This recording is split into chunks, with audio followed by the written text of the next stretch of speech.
এজন্য আল্লাহ বললেন আলিমুল গায়বি ওয়াশ শাহাদা, তিনি গায়েবের জ্ঞান রাখেন, তিনি দৃশ্য জগতের জ্ঞান রাখেন, তিনি প্রকাশ্য জগতের জ্ঞান রাখেন, তিনি গোপন জগতের জ্ঞান রাখেন। তার কাছে কোনো কিছু গোপন নাই, ঠিক কিনা বলেন? হুয়ার রহমানুর রহিম, তিনি হলেন দয়াময়, তিনি হলেন মেহেরবান। এই যে শুরু হলো 14 নামের প্রথম দুইটা, আর রহমান আর রহিম। হুয়ার রহমানুর রহিম, তিনি হলেন the most gracious, the most merciful, তিনি দয়াময়, তিনি অতিশয় মেহেরবান। সুবহানাল্লাহ বলেন। তার দয়ার কোনো শেষ নাই, তার মায়ার কোনো শেষ নাই। আল্লাহ, তাহলে 14টা নামের মধ্যে কয়টা পাইলাম? একটা কি? আর রহমান। বারোয়াখালীবাসী বুঝে থাকলে আওয়াজ করে বলেন, প্রথমটা কি? 2 নাম্বার আর রহিম। আওয়াজ করে বলেন 2 নাম্বার। আওয়াজ করে সবাই গলা ছেড়ে দিয়ে উত্তর দেন তো, প্রথম নামটা কি? দ্বিতীয় নামটা? আর রহিম। রহমান আল্লাহর one of the major names, আল্লাহর মৌলিক নামগুলোর মধ্যে গুরুত্বপূর্ণ একটা নাম হচ্ছে রহমান। গুরুত্বপূর্ণ নাম কি? রহমান, দয়ার সাগর, মায়ার সাগর। রহমানুন ফিদ দুনিয়া ওয়া রহিমুন ফিল আখিরা। এই দুনিয়ার জন্য আল্লাহ রহমান, দুনিয়াতে আল্লাহ সবাইরে দয়া করে, কাফিররেও করে, মুসলিমরেও করে। আর আখিরাতের জন্য তিনি রহিম, সেখানে কাফির মুশরিকদের জন্য আল্লাহর পক্ষ থেকে কোনো দয়া থাকবে না। চিল্লায় বলেন ঠিক কি না? এজন্য আল্লাহ বললেন আমার মৌলিক একটা নাম হলো রহমান।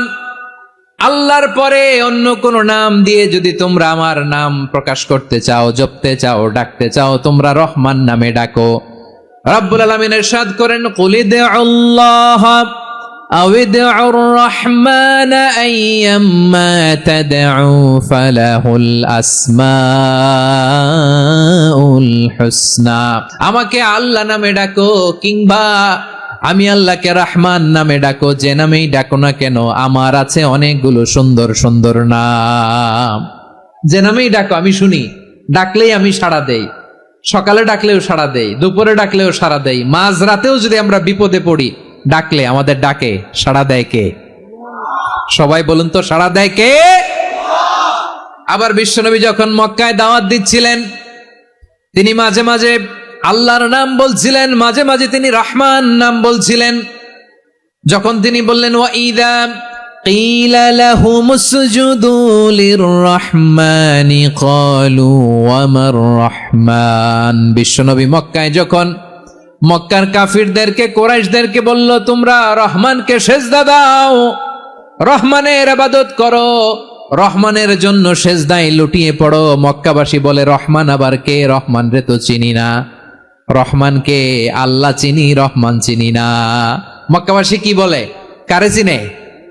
আল্লাহরে চিনে। কারে চিনে না? রহমান কে তো চিনি না। রহমান আবার কোত্থেকে আসলো? কে Rahman? Who is this Rahman? যখন তারা বলে রহমান রে চিনি না, আল্লাহর গায়রতে আঘাত লেগেছে। আল্লাহ বলে রহমান রে চিনো না, না? তাদেরকে চিনানোর জন্য আল্লাহ 78 আয়াত বিশিষ্ট আর রহমান নামে কোরআনে একটা সূরা নাজিল করেছেন।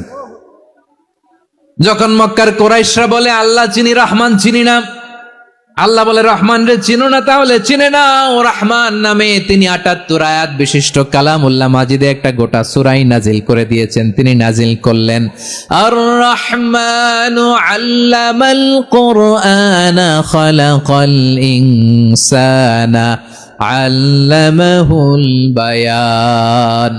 দয়াময় রহমান শেখালেন কোরআন, বানালেন ইনসান, শেখালেন বায়ান।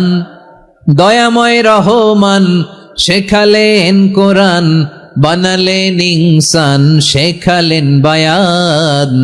দয়াময় রহমান শেখালেন কোরআন, বানালেন ইনসান, শেখালেন বায়ান। পড়েন আল্লাহু আকবার।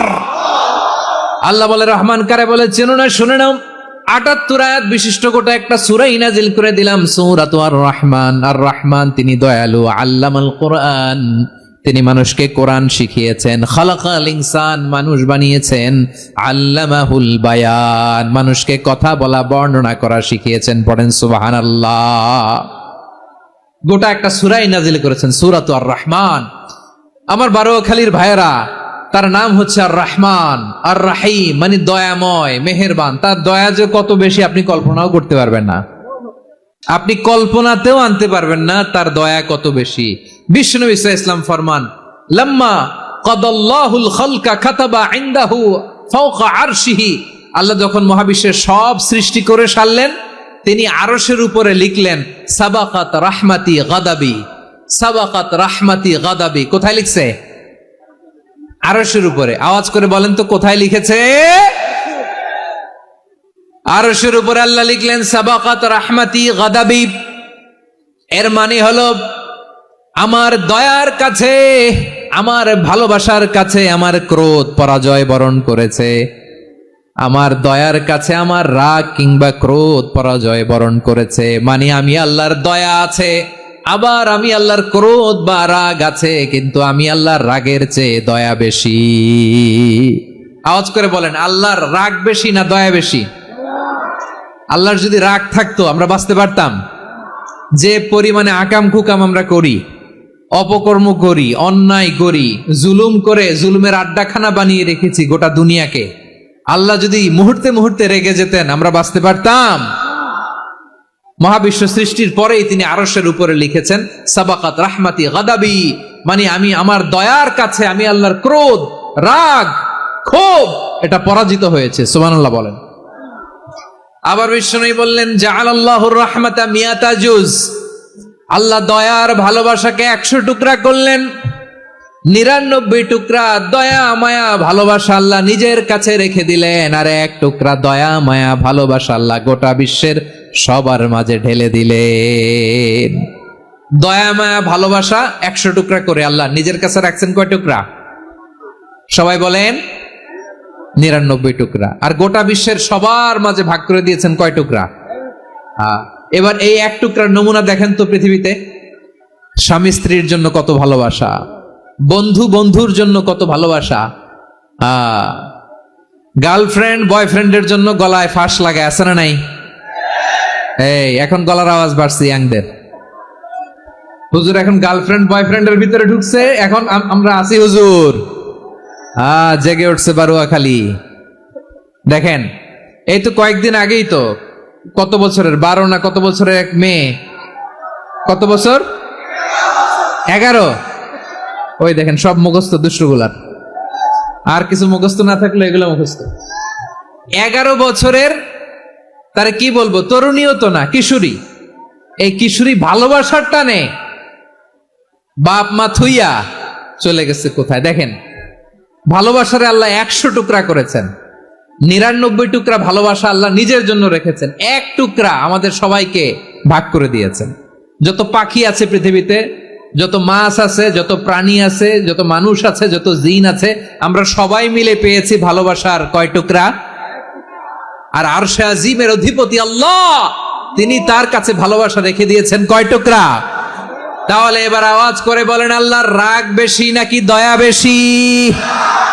আল্লাহ তুমি দয়ার সাগর রহমানুর রহিম, তোমার দয়ায় পূর্ণ আমার সারা নিশিদিন। সবাই পড়েন, আল্লাহ তুমি দয়ার সাগর রহমানুর রহিম, তোমার দয়ায় পূর্ণ আমার সারা নিশিদিন। আল্লাহু আকবার।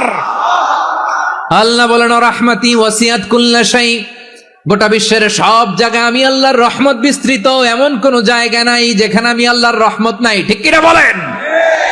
এমন কোন জায়গা নাই আমি আল্লাহর রহমত নাই। আমি আল্লাহর রহমত ছাড়া গাছের একটা পাতা নড়ে না, আমি আল্লাহর দয়া রহমত ছাড়া গাছের একটা পাতা পড়ে না, আমি আল্লাহর দয়া রহমত ছাড়া আকাশ থেকে 1 ফোঁটা বৃষ্টি ঝরে না।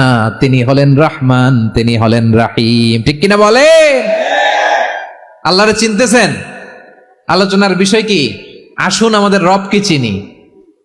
তিনি হলেন আর রহমান, তিনি হলেন আর রাহিম। তার দয়ার কোনো শেষ নাই, তার মায়ার কোনো শেষ নাই। বনি ইসরাইলের এক লোক 500 বছর আল্লাহর ইবাদত করেছে। কয় বছর? কোথায় জানেন? সাগরের মাঝখানে এক পাহাড়, ওই পাহাড়ের উপরে বসে 500 বছর টানা আল্লাহর ইবাদত। দিনে আর রাতে একবার করে নিচে নামতেন, সেখানে আল্লাহ তাআলা পাথরের ভেতর থেকে তার জন্য মিঠা পানির ব্যবস্থা করে দিয়েছেন, আর একটা ডালিম গাছের ব্যবস্থা করে দিয়েছেন। সকালে নামলে একটা টসটসে ডালিম, রাতে নামলে টসটসে ডালিম। এগুলো খেয়ে খেয়ে 500 বছর সে আল্লাহর ইবাদত করেছে। আর সে আল্লাহর কাছে বলেছে, আল্লাহ আমি যখন মারা যাব সেজদারত অবস্থায় যেন মারা যাই। ঠিকই আল্লাহ সেজদারত অবস্থায় সাইয়েদনা আজরাইলকে পাঠিয়ে দিলেন। সেজদারত অবস্থায় লোকটা মারা গেল। 500 বছর ইবাদতের পরে আল্লাহর দরবারে কিয়ামতের কঠিন ময়দানে যখন লোকটা হাজির হয়ে যাবে, আল্লাহ বলবেন আদখিলু আবদি আল জান্নাতা বিরহমাতি, আমার বান্দাকে আমার দয়া আমার ভালোবাসা দিয়ে জান্নাতে ঢুকায়া দাও। 500 বছর ইবাদত করছে তো আমার দয়ায় আমার বান্দারে জান্নাত দাও। এই বান্দা বলে বালবি আমালি, আল্লাহ তোমার দয়া লাগবে কেন, আমি আমার আমল দিয়ে জান্নাতে যেতে চাই। কি দিয়ে? কথা বুঝে নাই বোধহয়। আল্লাহর এই বান্দা কি দিয়ে জান্নাতে ঢুকতে চায়? আমল দিয়ে। আল্লাহ বলছে আমার দয়ায় আমার বান্দারা জান্নাতে নিয়ে যাও ফেরেশতারা। এ বলে আল্লাহ তোমার দয়া লাগবে কেন, সেজদা তো কম দেই নাই, জিকির করতে করতে 500 বছর শেষ করে দিলাম, আবার তোমার দয়া লাগবে? আমি তো আমার আমলেই জান্নাতে যেতে পারি। আল্লাহ বলবেন তাই, ঠিক আছে, আমি চাইলাম দয়া দিয়ে জান্নাত দিব, তুমি চাইলে আমল দিয়ে ঢুকবা, ঠিক আছে, তোমার আমল আর আমার যে দয়া দুইটার একটু মাপ দেই। তোমার 500 বছরের ইবাদত এক পাল্লায় রাখো।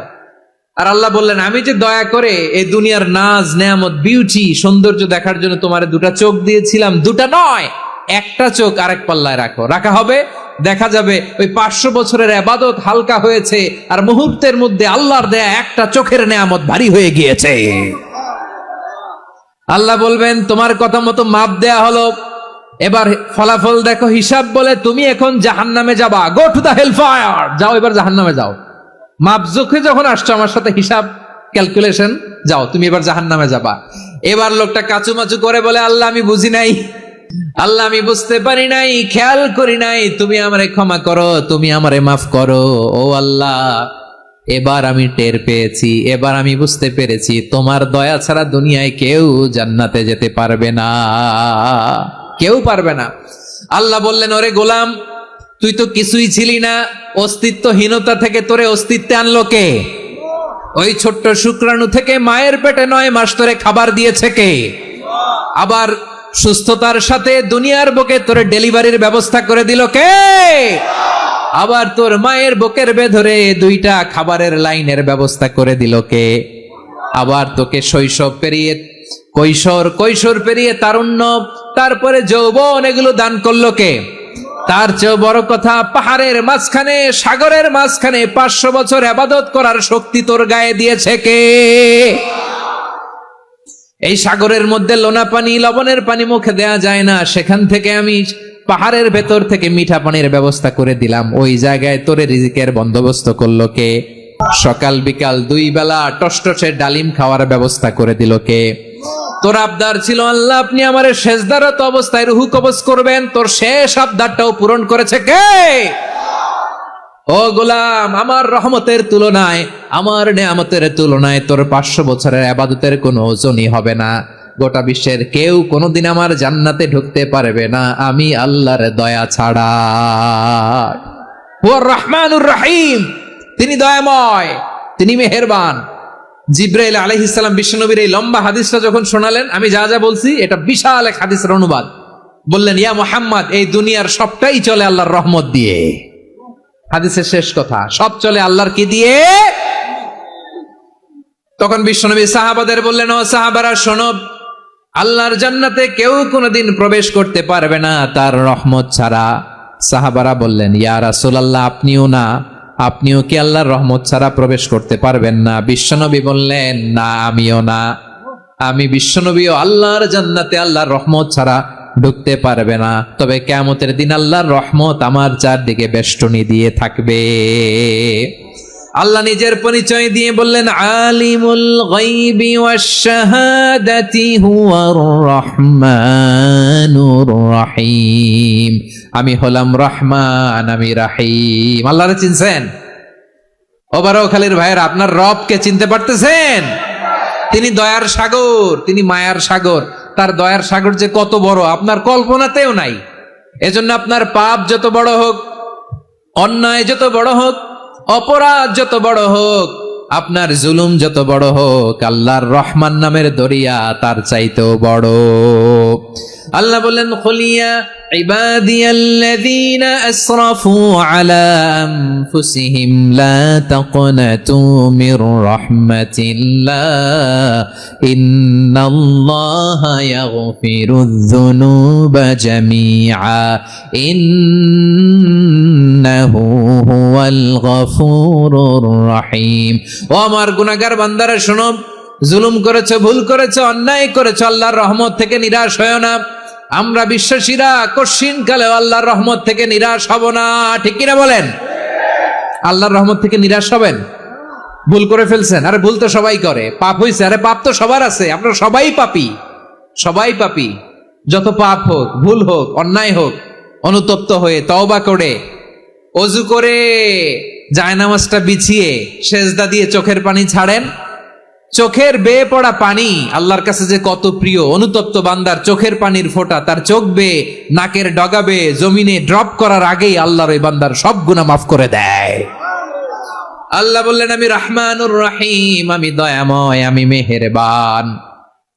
এরপর আল্লাহ বললেন, হুয়াল্লাহুল্লাযী লা ইলাহা ইল্লা হুয়াল মালিকুল কুদ্দুসুস সালামুল মুমিন। হুয়াল্লাহুল্লাযী, তিনি এমন আল্লাহ, লা ইলাহা ইল্লাহু, তিনি ছাড়া কোনো ইলাহ নাই, আল মালিক, তিনি হলেন আল মালিক। দুইটা শেষ, আর রহমান আর রাহিম শেষ। এবার আল্লাহ 3 নাম্বার গুণবাচক নামের পরিচয় দিচ্ছেন। আল্লাহ বলছেন, আমি হচ্ছি আল মালিক। আমি কি? মানে সম্রাট। আল মালিক মানে হচ্ছে দ্য কিং অফ কিংস, সব রাজার বড় রাজা, মহারাজা। তার চেয়ে বড় রাজা আর কেউ নাই, তার চেয়ে বড় সম্রাট আর কেউ নাই, তার চেয়ে বড় ক্ষমতাধর সত্তা মহাবিশ্বে দ্বিতীয় কেউ নাই। চিৎকার করে বলেন ঠিক কিনা? তিনি আল মালিক। আল মালিক মানে ক্ষমতাধর, ক্ষমতার মালিক, রাজা ধীরাজ বাদশাহ। তার ক্ষমতা আর আমাদের ক্ষমতা একরকম নাকি? হ্যাঁ, আমাদের দুনিয়াতে ক্ষমতা অস্থায়ী ক্ষমতা, ঠিক কিনা বলেন? আজ আছে কাল নাই, এরকম না ক্ষমতা? আল্লাহর ক্ষমতাও তো এরকম না, আজ আছে কাল নাই এরকম। দুনিয়াতে দেখবেন কোন দেশের প্রেসিডেন্টের 4 বছরের ক্ষমতার মেয়াদ, কোন দেশে 5 বছরের। আল্লাহর কয় বছরের? 10 বছরের নাকি 20 বছর, 100 বছর। আল্লাহর ক্ষমতার মেয়াদ কতদিন বলেন? বুঝে থাকলে বলেন তো। চিরকাল তার ক্ষমতার মেয়াদ। চিল্লায় বলেন ঠিক কিনা? নিরঙ্কুশ ক্ষমতা, একচ্ছত্র ক্ষমতা বলতে যা বুঝায়, এই ক্ষমতা একমাত্র আল্লাহরই আছে। আমাদের ক্ষমতার জন্য আমরা ডিপেন্ড করতে হয়, ওর ডিপেন্ড লাগে, ওই জনমত নেওয়া লাগে, ওই জনগণের কাছে যাওয়া লাগে, ভোট চাওয়া লাগে, এরা ভোট দিলে এরপরে আমরা আসবো, ঠিক কিনা? আবার জনগণ না চাইলে আমরা নাই। আল্লাহর ক্ষমতা কি এরকম? হ্যাঁ, আবার দেখবেন দুনিয়াতে ক্ষমতায় যাওয়ার জন্য জোট করা লাগে, জোট। জোটের রাজনীতি আছে না নাই? জোট হয়, শরিক হয়, এই হয়, সেই হয়, নানা ভাবে দুনিয়াতে ক্ষমতায় আসতে হয়। আল্লাহ বলে, আমার ক্ষমতার জন্য কারো উপর বিন্দু পরিমাণ আমার ডিপেন্ড করা লাগে না। সৃষ্টির শুরু থেকে আমি ক্ষমতার চেয়ারে বসা, মহাবিশ্বের শেষ পর্যন্ত, সীমাহীন ভবিষ্যৎ পর্যন্ত আমি ক্ষমতার চেয়ারে থাকবো। আমি হলাম আল মালিক। আমার ক্ষমতার কোনো কমতি নাই, কোনো ঘাটতি নাই। কেউ আমার ক্ষমতা থেকে নামাতে পারবে না। পারা যাবে? এই যে আমরা ফ্যাসিস্ট সরকারের যে আপনারা নামাই দিছেন গণ অভ্যুত্থান করে, মনে আছে? 5ই আগস্টের কথা ভুলে গেছেন এত তাড়াতাড়ি? মনে আছে? আছে। তা আমরা সবাই মিলে যদি একটা গণ অভ্যুত্থান করি, তাইলেই তো আল্লাহর ক্ষমতার চেয়ার থেকে নামায় ফেলানো যায়। হ্যাঁ, যাবে না? পারবো না আমরা? কি বলে, পারা যাবে না? আচ্ছা, আমরা না হয় পারলাম না, জিন জাতি যদি আমাদের সাথে জয়েন করে, ম্যানকাইন্ডের সাথে জিনকাইন্ড, ইফ দে জয়েন আস, সবাই মিলে একটা গণ অভ্যুত্থান, রেভলিউশন, ডেমনস্ট্রেশন, প্রোটেস্ট, সবাই মিলে যদি একটা অভ্যুত্থান করি, তাইলেই তো আল্লাহর ক্ষমতা শেষ। আওয়াজ করে বলেন, তাইলেই কি আল্লাহর ক্ষমতা শেষ হবে? তাহলে আমরা সবাই মিলে একটা গণ অভ্যুত্থান যদি করি, আল্লাহর ক্ষমতা থেকে নামানো যাবে? আল্লাহ বলেন না, আমি হলাম আল মালিক, আসল ক্ষমতার মালিক, the king of kings, the owner of ultimate power, the owner of ultimate authority, the owner of ultimate sovereignty, নিরঙ্কুশ একচ্ছত্র ক্ষমতার মালিক হচ্ছি আমি আল্লাহ। আল্লাহ তাআলা সূরা মুলকের শুরুতে বলছেন তাবারাকাল্লাযী বিয়াদিহিল মুলকু ওয়া হুয়া আলা কুল্লি শাইইন কাদির। মহিমান্বিত সত্তা, যার হাতে ক্ষমতা, তিনি যা চান তাই করতে পারেন। আওয়াজ করে বলেন তো তিনি কে? আবার আল্লাহ বলেন কুলিল্লাহুম্মা মালিকাল মুলকি তুতিল মুলকা মান তাশাউ ওয়া তানজিউল মুলকা মিম্মান তাশা ওয়া তুইজ্জু মান তাশাউ ওয়া তুযিল্লু মান তাশাউ বিয়াদিকাল খায়র ইন্নাকা আলা কুল্লি শাইইন কাদির। আল্লাহু আকবার। এ নবী আপনি বলুন আল্লাহুম্মা মালিকাল মুলক, আল্লাহ আপনি ক্ষমতার মালিক। তুতিল মুলকা মান তাশা, যাকে চান তারে ক্ষমতার চেয়ারে বসান। ওয়া তানজিউল মুলকা মিম্মান তাশা, যাকে চান তাকে ক্ষমতার চেয়ার থেকে ছুড়ে ফেলে দেন। তিনি কে? ক্ষমতার চেয়ারে বসায় কে? আবার মনে চাইলে আস্থা করে ছুড়ে নিক্ষেপ করেন, তিনি কে? আবার আল্লাহ বললেন ওয়ালাম ইয়াকুল্লাহু শারীকুন ফিল মুলকি, আমার ক্ষমতায় কোনো শরিক নাই, কোনো জোট নাই, কোনো পার্টনার নাই, কোনো অংশীদার নাই। আবার আমি চলে গেলে আমার ক্ষমতার দাবিদারও কেউ নাই। আল্লাহু আকবার। এই দুনিয়াতে রাজা মারা গেলে পরে রাজা কে হয়? রাজার ছেলে রাজা, ঠিক কিনা বলেন? আল্লাহ চলে গেলে আরেকজন বসবে নাকি? এরকম না, তার ক্ষমতার সাথে দুনিয়ার ক্ষমতার কোনো মিলই নাই। এজন্য তিনি তার নাম দিয়েছেন আল মালিক। আল মালিক, the owner of power, the owner of ultimate power and sovereignty, the king of kings, সব রাজার বড় রাজা, মহারাজা আল মালিক, তিনি হচ্ছেন আল্লাহ। চিৎকার করে বলেন ঠিক কি না?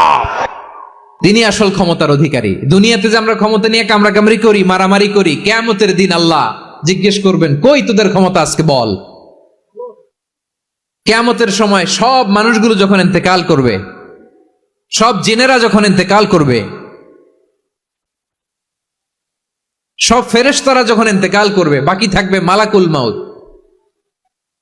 মালাকুল মাউত এসে বলবে আল্লাহ আপনার কথা মতো সবাই শেষ, মানুষগুলো নাই, জিনগুলো নাই, আমার সতীর্থ ফেরেশতাগুলো নাই, মহাবিশ্বে আর কেউ নাই। আল্লাহ বলে এখন কে আছে?